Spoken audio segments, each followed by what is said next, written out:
देश के युवाओं को मातृभूमि के प्रति समर्पित होने की प्रेरणा दी। अनेक स्वतंत्रता संग्राम सेनानियों और स्वतंत्र भारत में भी अनेक लोकप्रिय राजनेताओं को देने वाली इस धरती को आज विकास की ये योजनाएं समर्पित करते हुए मैं अपने जनप्रतिनिधियों को हृदय से बधाई देते हुए आप सबको इस अवसर पर अपनी बधाई देता हूं, अपनी शुभकामनाएं देता हूं। भाइयों बहनों, आप बहुत देर से यहां पर इंतजार कर रहे हैं और मुझे लगता है कि लगभग 3 घंटे से ज्यादा समय से आप सबकी यहां पर उपस्थिति, जिस धैर्य के साथ आप सबने यहां पर इंतजार किया है, मैं इसके लिए आप सबका हृदय से अभिनंदन करता हूं। मैंने प्रयास किया था कि मैं समय पर यहां आऊं, लेकिन संजोग ऐसा रहा कि चाहते हुए भी मौसम की विपरीत स्थितियों में, यहां पे बहुत शानदार धूप है और मैं कल लखनऊ से अयोध्या से रात्रि में ही गोरखपुर आ गया था। गोरखपुर इसलिए आया था कि मऊ के नजदीक है, मैं तत्काल सुबह समय पर यहां पहुंच जाऊंगा और भरपूर समय आपको यहां पर दूंगा। लेकिन सुबह से ही भयंकर कोहरा है और उसके कारण मैं आपके बीच समय पर नहीं आ पाया। इससे पहले भी जब मैं घोसी विधानसभा क्षेत्र के चुनाव के लिए श्री विजय राजभर के प्रचार में यहां आया था, तब भी मुझे लेट हो गया था, लेकिन उस समय भी आप लोगों ने, घोसी के मतदाताओं ने वहां पर देर तक इंतजार किया और श्री विजय राजभर को भारी मतों से विजयी बना करके यहां से भेजा। मैं उन सबका हृदय से धन्यवाद करता हूं, अभिनंदन करता हूं। भाइयों बहनों, विकास शासन की प्राथमिकता है। याद करिए 2014 में जब देश के प्रधानमंत्री के रूप में मोदी जी ने शपथ ग्रहण किया था, तब उन्होंने देश की जनता को एक ही बात कही थी कि हम विकास की योजनाओं का लाभ बिना भेदभाव के हर गरीब तक पहुंचाने का कार्य करेंगे। गरीब के साथ कोई भेदभाव नहीं होने देंगे, न जाति के नाम पर, न मत और मजहब के नाम पर, न क्षेत्र और भाषा के आधार पर। इस देश के अंदर एक नियति बन गई थी चेहरा देखकर के योजनाओं का लाभ देने का।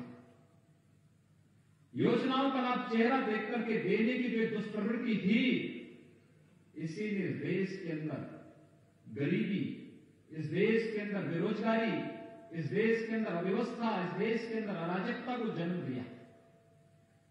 और आजादी के बाद पहली बार देश के अंदर योजनाओं का लाभ बिना किसी भेदभाव के देने की बात जो प्रारंभ हुई, आज उसका परिणाम है प्रधानमंत्री आवास बिना भेदभाव के हर गरीब को दिया जाता है।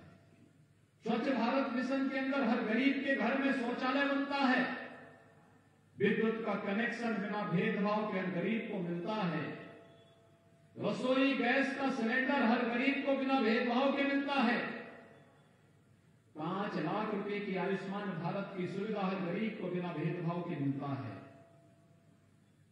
हर व्यक्ति को बिना भेदभाव के शासन की योजनाएं देने का कार्य, न उसकी जाति देखनी है, न उसका मत देखना है, न उसका मजहब देखना है, न उसका क्षेत्र देखना है, न उसकी भाषा देखनी है, क्योंकि हमारे लिए तो देश के अंदर 135 करोड़ की जनता ही हमारा परिवार है और उसके चेहरे पर खुशहाली लाना यही प्रधानमंत्री मोदी जी का संकल्प है और उसी संकल्प के लिए दिन रात परिश्रम करते हैं। देश की जनता के साथ उनके सुख दुख में खड़े होते हुए दिखाई देते हैं।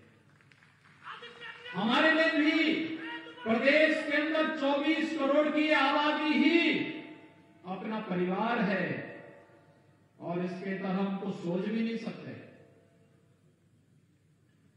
इसके इतना कुछ भी नहीं सोचा जा सकता। इस 24 करोड़ जनता के चेहरे पर खुशहाली हो, इनके जीवन में मंगल हो, और इन सबको न केवल विकास की योजनाओं के साथ जोड़ना, बल्कि प्रत्येक नागरिक को सुरक्षा प्रदान करने का कार्य भी सरकार कर रही है।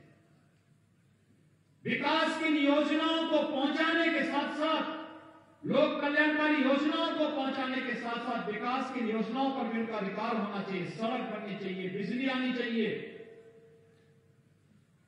शुद्ध पेयजल की व्यवस्था होनी चाहिए, बाढ़ से बचाव की व्यवस्था होनी चाहिए, बंद पड़ चुके कल कारखानों को फिर से प्रारंभ होना चाहिए, और युवाओं को रोजगार और नौकरी भी मिलनी चाहिए। आप याद करिए, 2017 के पहले प्रदेश के अंदर नौकरी भी चेहरा देखकर के दी जाती थी। नौकरी निकलती थी, एक परिवार के लोग झोला लेकर के वसूली के लिए निकल पड़ते थे।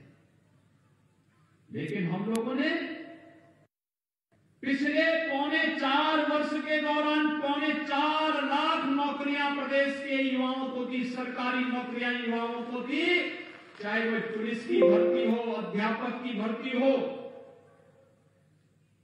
शिक्षा विभाग की हो, स्वास्थ्य विभाग की हो, सिंचाई विभाग की हो, लोक निर्माण विभाग की हो, किसी भी विभाग की नौकरी क्यों न रही हो, कोई बेईमानी और भ्रष्टाचार नहीं कर सकता। उत्तर प्रदेश के युवाओं की प्रतिभा और उसकी ऊर्जा के साथ कोई धोखा नहीं कर सकता। कोई धोखा करेगा तो उसकी जगह जेल होगी, जेल, और उसे जेल पहुंचाने का कार्य भी सरकार ने मजबूती के साथ किया है।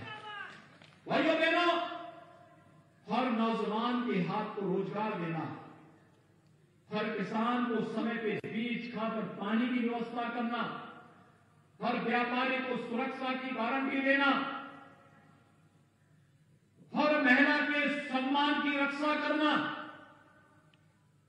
और देश विकास, इंफ्रास्ट्रक्चर डेवलपमेंट के विकास की परियोजनाओं को तेजी के साथ आगे बढ़ा करके अधिक से अधिक रोजगार की संभावनाओं को आगे बढ़ा करके उत्तर प्रदेश को देश के सामने सबसे विकसित राज्यों के रूप में प्रस्तुत करने के संकल्प के साथ आज हम प्रधानमंत्री मोदी जी के नेतृत्व में कार्य कर रहे हैं।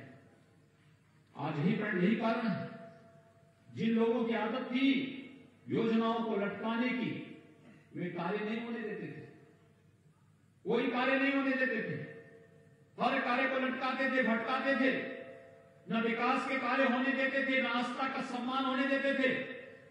आखिर इन 3 वर्षों, इन 3.5-4 साल के दौरान लोग सोचते थे, लोग हमसे पूछते थे, क्या अयोध्या में राम मंदिर बन पाएगा? हम कहते थे जरूर बनेगा, चिंता मत करिए, जरूर बनेगा। पर भाइयों बहनों, जनता जनार्दन ने अवसर दिया, प्रधानमंत्री के रूप में मोदी जी आए, 500 वर्षों की समस्या का समाधान किया, और 5 अगस्त 2020 को अयोध्या में भगवान राम के भव्य मंदिर निर्माण का मार्ग अभी प्रशस्त कर दिया। 500 वर्षों तक जिस कार्य की तमन्ना देश की जनता देखती थी, जिसके लिए वो शहीद हुई थी, अपनी आस्था को प्राप्त करने के लिए जो तमन्ना थी, आज वो सपना साकार हुआ। कोई सोचता था? विकास की बड़ी बड़ी परियोजनाओं के बारे में भी चर्चाएं होती थी। लोग कहते थे क्या ये होंगे, ये 4 लेन, 6 लेन, इन सड़कों के बारे में लोग कल्पना करते थे। आज हम पूर्वी उत्तर प्रदेश को पूर्वांचल एक्सप्रेसवे के साथ जोड़ रहे हैं। ये पूर्वांचल एक्सप्रेसवे पूर्वी उत्तर प्रदेश के अर्थव्यवस्था की बैकबोन बनने जा रही है, यानी यहां की अर्थव्यवस्था की रीढ़ बनने जा रही है। जो पूर्वी उत्तर प्रदेश आजादी के बाद से अपनी विपन्नता के लिए रो रहा था, आज पूर्वी उत्तर प्रदेश में व्यापक पैमाने पर नए उद्योग लाने और नए सिरे से यहां पर रोजगार की संभावना को आगे बढ़ाने और अपने युवाओं को इस बात की गारंटी देने के लिए हम लोग आए हैं कि यहां का युवा पलायन नहीं करेगा, बल्कि उसके घर और उसके गांव में ही हम लोग उसको रोजगार और नौकरी देने का कार्य करेंगे। ये पूर्वांचल एक्सप्रेसवे इसी उद्देश्य के साथ हम लोग बना रहे हैं। आजमगढ़ में एक नया राज्य विश्वविद्यालय बनाया जा रहा है। ये विश्वविद्यालय आधुनिक शिक्षा का एक नया केंद्र बिंदु बनकर के उभरेगा। आजमगढ़, जिसको लोग पहले डर से नाम भी नहीं लेते थे, लेकिन आज आजमगढ़ में विश्वविद्यालय बन रहा है, एयरपोर्ट बन रहा है। एयरपोर्ट की सुविधा देश और दुनिया के लिए मऊ के लोगों को गोरखपुर और लखनऊ और वाराणसी नहीं जाना पड़ेगा।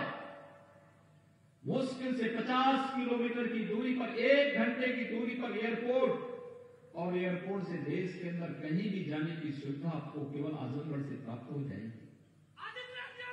भाइयों बहनों, ये विकास की ये योजनाएं लोगों के जीवन में व्यापक परिवर्तन लाने की दिशा में सरकार का एक प्रयास है, क्योंकि विकास के प्रति सोच रखने वाली सरकार आपने दी, तो इसलिए सरकार ने भी इस प्रकार की योजनाएं दी। हम लोगों ने प्रयास प्रारंभ किया है, महिला स्वयंसेवी समूह के माध्यम से मातृशक्ति के स्वावलंबन के कार्यक्रम को आगे बढ़ाया जा सके बहुत बेहतर तरीके से। आज आप देख रहे होंगे, अभी 3 दिन पहले हम लोगों ने 97,000 से अधिक महिला स्वयंसेवी समूह को 400 करोड़ रुपए से अधिक की राशि रिवॉल्विंग फंड के रूप में वितरित की है। वे उनका समूह कुछ न कुछ कार्य अपने गांव में कर सके, कोई सिलाई का, कोई कढ़ाई का, कोई मास्क बनाने का, कोई अपने गांव की 1 डिस्ट्रिक्ट 1 प्रोडक्ट की योजना के साथ जुड़ने का, कोई मुर्गी पालन का, कोई बतख पालन का, कोई बकरी पालन का, कोई गाय पालन का, कोई किसी अन्य कार्य, कोई सोलर चार्ज के साथ जुड़ेगा, कोई किसी अन्य योजना के साथ जुड़ेगा। ये सभी कार्य इसी के लिए, क्योंकि अगर एक महिला अपने परिवार में खुशहाल होती है तो पूरा परिवार खुशहाल होता है, और परिवार खुशहाल होता है और समाज की खुशहाली का मार्ग प्रशस्त करता है। और यही कार्यक्रम आगे बढ़ रहे हैं, और इसीलिए आज हम सब आपके बीच आए हैं आपसे कहने के लिए। सिद्धार्थ सिंह भी बड़े चिंतित थे पिछले दिनों, बरसात में बाढ़ आई थी, वे परेशान थे, बाढ़ से मऊ के अंदर नुकसान न हो जाए। हमने कहा चिंता न करें, हमने बाढ़ की समस्या का समाधान किया है, न्यूनतम स्तर पर लाए हैं, और देखना 1-2 वर्षों के अंदर में ऐसी स्थिति पैदा कर देंगे, बाढ़ की स्थायी समस्या का समाधान, बाढ़ की समस्या का स्थायी समाधान हम लोग निकाल देंगे। नदियों को ड्रेसिंग करके चैनलाइज करना, व्यवस्थित तरीके से कहीं भी नदियां इधर उधर नहीं जाएंगी, बल्कि एक चैनल उसको देंगे, उस चैनल के माध्यम से नदियां अपना राह बनाएंगी, जनता बाढ़ से बचेगी, किसी भी प्रकार की कोई अव्यवस्था, अराजकता कहीं भी देखने को नहीं मिलेगी, और एक व्यवस्थित रूप से हम आगे बढ़ाने का कार्य करेंगे। काफी हद तक सफलता मिली है, बहुत सारी जगह पर इस प्रकार के कार्यक्रमों को सफलतापूर्वक हमने आगे चलाया है, और आगे भी ये कार्य प्रारंभ हो गए। हम लोगों ने कह दिया जल शक्ति विभाग से हर हाल में 15 जनवरी से बाढ़ से संवेदनशील स्थलों पर कार्य प्रारंभ करें, और 15 मई के अंदर अंदर ये सारे कार्य संपन्न हो जाएं, जिससे जनता को परेशानी न हो। आजमगढ़ हो, मऊ हो, बलिया हो, गोरखपुर हो, देवरिया, अम्बेडकर नगर या कोई भी जनपद हो, कहीं भी बाढ़ से कोई समस्या किसी के सामने नहीं आनी चाहिए।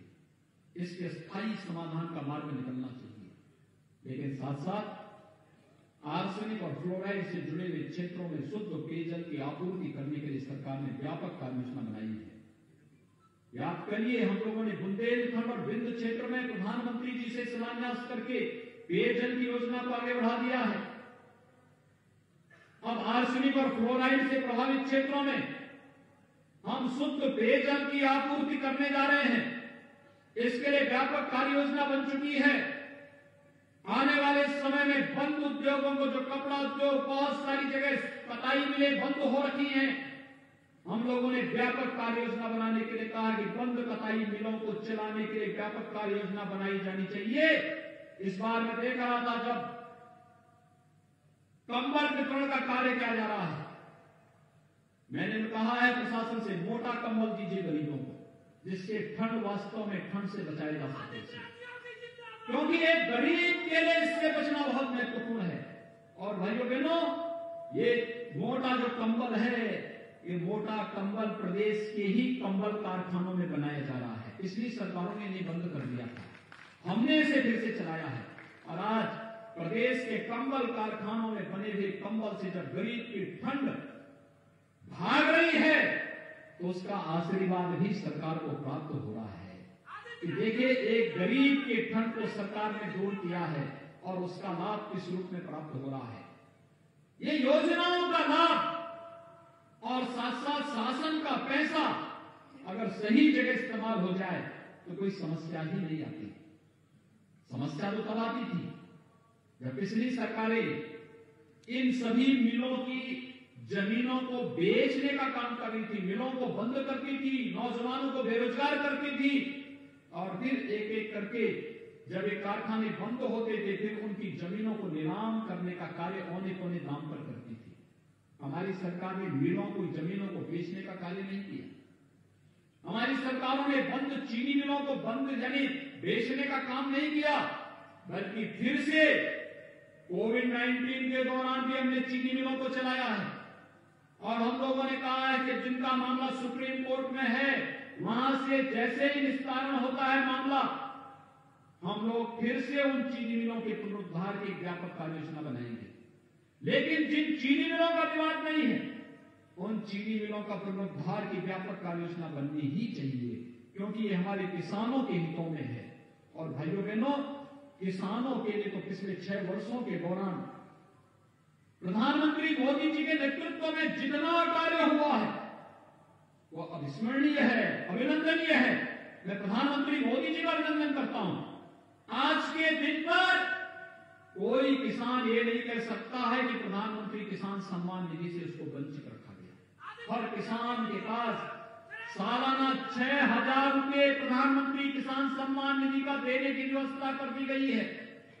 6,000 रुपए सालाना, यानी हर चौथे महीने 2,000 रुपए स्वतः ही किसान के खाते में जा रहे हैं।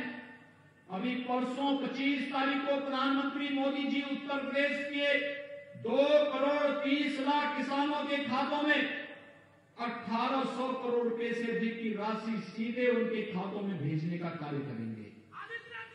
पूरे देश के अंदर अगर आप देखेंगे तो 9 करोड़ किसानों के खातों में 18,000 करोड़ रुपए की राशि जाने वाली है। इतना बड़ा कार्य भाइयों बहनों पहली बार देश के अंदर हुआ है।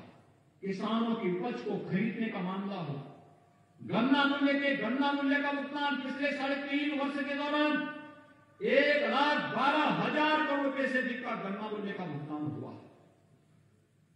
प्रधानमंत्री फसल बीमा योजना हो या प्रधानमंत्री कृषि सिंचाई की योजना, न्यूनतम समर्थन मूल्य के आधार पर किसानों की उपज को खरीदने का हो या फिर केंद्र और प्रदेश सरकार की विभिन्न योजनाओं से किसानों को लाभान्वित करने का कार्य, ये सभी कार्य सफलतापूर्वक किए गए। और आज जब किसानों की आमदनी को दुगना करने के क्रम में केंद्र की सरकार ने 3 कृषि संबंधी बिल पास किए हैं, जिसके अंतर्गत किसान को स्वतंत्रता दी जा रही है कि किसान अपनी फसल को कहीं भी बेच सकता है, उस पर कोई टैक्स नहीं लगेगा। तो बहुत सारे लोगों को इसमें बुराई, यानी बहुत सारे लोग इस फैसले का विरोध कर रहे हैं। तो चंद मुट्ठी भर लोग हैं जो विरोध कर रहे हैं, क्योंकि किसान को बिचौलियों से मुक्ति उनको बुरा लग रहा है। भाइयों बहनों, हमें देखना पड़ेगा। बार बार केंद्र सरकार ने कहा है एमएसपी बंद नहीं होगी, न्यूनतम समर्थन मूल्य की घोषणा बंद नहीं होगी, लेकिन तब भी गुमराह करने का प्रयास किया जा रहा है। एपीएमसी एक्ट में संशोधन के बाद मंडियां बंद नहीं होंगी, लेकिन एक नई प्रतिस्पर्धा, जहां अच्छा दाम किसान को मिलेगा, किसान वहां पर अपनी फसल बेच सकता है, लेकिन गुमराह करने का प्रयास हो रहा है। बार बार कहा जा रहा कि कॉन्ट्रैक्ट खेती में एक म्यूचुअल अंडरस्टैंडिंग होता है। किसान देना चाहे तो अपनी खेत को कॉन्ट्रैक्ट खेती के लिए दे सकता है, लेकिन मालिक तो उसका किसान ही रहेगा। लेकिन गुमराह करने का प्रयास हो रहा है कि किसान के खेत पे दूसरे लोग कब्जा कर लेंगे। कैसे कोई कब्जा कर लेगा? आप जान नहीं रहे हैं, इन लोगों को मालूम ही नहीं है कि कि कोई माफिया बनकर के जाएगा तो माफिया की क्या दुर्गति होती हुई देख रहे होंगे इस समय।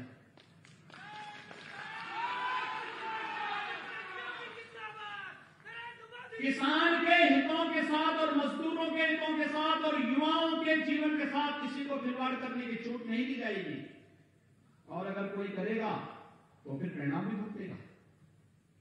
और यही तो कहा जा रहा है, लेकिन फिर भी एक झूठ को बार बार कह करके जनता के सामने भ्रम की स्थिति पैदा करने का कुत्सित प्रयास किया जा रहा है। मैं आप सबका आह्वान करूंगा, आज हम सबकी जिम्मेदारी बनती है, सुधार आज की आवश्यकता है, और इस सुधार के साथ हम सबको जोड़ना चाहिए। ये विकास, इसी सुधार की प्रक्रिया के साथ आप सबको जोड़ने के लिए आज हम सब आपके बीच आए हैं। हम आने वाले समय में ढेर सारी अन्य योजनाओं के साथ यहां पर आ रहे हैं। आज तो मैं केवल एक सामान्य जनपद भ्रमण और यहां की समीक्षा की दृष्टि से आपके बीच में आया था। इन योजनाओं का जो हमारे जनप्रतिनिधियों ने यहां पर प्रयास करके यहां के विकास के लिए कुछ योजनाएं ला करके आपको समर्पित की हैं, इन योजनाओं का यहां पे लोकार्पण और शिलान्यास का एक भव्य कार्यक्रम यहां पर हो रहा है। मैं इसके लिए अपने इन सभी तीनों अपने विधायकों का, एमएलसी का, जो हमारे मंत्री हैं श्री दारा सिंह जी, श्री राम सोनकर जी, श्री विजय राजभर जी, श्री यशवंत सिंह जी, इन सबको हृदय से मैं बधाई देता हूं विकास की योजनाओं में रुचि देखने के लिए, विकास की योजनाओं को यहां लाने के लिए, और यहां की जनता को इन सारी योजनाओं को समर्पित करने के लिए मुझे बहुत प्रसन्नता की अनुभूति हो रही है। मैं मऊ जनपद के सभी नागरिकों को एक बार फिर से हृदय से बधाई देते हुए आप सबके प्रति अपनी शुभकामनाएं देता हूं, और आप सबको विश्वास दिलाता हूं कि हम विकास के पैमाने पर और सुरक्षा के पैमाने पर किसी भी प्रकार का कोई समझौता नहीं होने देंगे। आप सबके हितों को हर हाल में, चाहे वो गांव का विकास का मामला हो, किसानों के हितों का मामला हो, नौजवानों के रोजगार का मामला हो, या फिर महिलाओं के सम्मान का मामला हो, इस पर सरकार पूरी प्रतिबद्धता के साथ आपके साथ मिलकर के कार्य करेगी। आप सबके प्रति मेरी शुभकामनाएं। धन्यवाद। जय हिंद।